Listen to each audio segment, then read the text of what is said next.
Yevgeny Prigozhin announced on the 25th of May that Wagner Group began handing over its positions in Bakhmut to the Russian Ministry of Defense and claimed that Wagner will entirely withdraw from the city by the 1st of June. Now, the Institute for the Study of War released a retrospective on the battle for Bakhmut, saying that Russian year-long drive began as part of a theoretically sensible but overly ambitious operational effort, but ended as a purely symbolic gesture that cost tens of thousands of Russian casualties. The siege of Bakhmut was originally intended to facilitate Russian offensive to encircle large Ukrainian forces in the east and specifically to take the large and fortified cities of Sloviansk and Kramatorsk from multiple directions.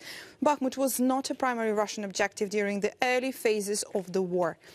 Russia reprioritized the battle for Bakhmut in July-August last year, following the culmination of Russian attacks on Severodonetsk-Lysychansk line, which proved extremely costly and slow, consuming a high proportion of Russian offensive capabilities in Donbass. The successful Ukrainian counteroffensive in Kharkiv region in September 2022 that liberated Izum ended the prospect of a wide encirclement of Ukrainian forces in the east, thus depriving the attacks on Bakhmut of operational significance.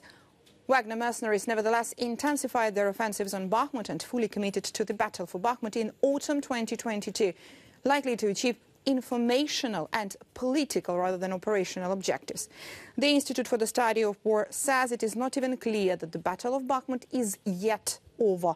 Ukrainian forces have been conducting local counterattacks on Bakhmut's flanks, having regained the initiative following Wagner's culmination. Now, the decision to allow the battle to end or force it into a new phase now lies with Kyiv. Ukraine thus now has the initiative at every level of war across almost entire front.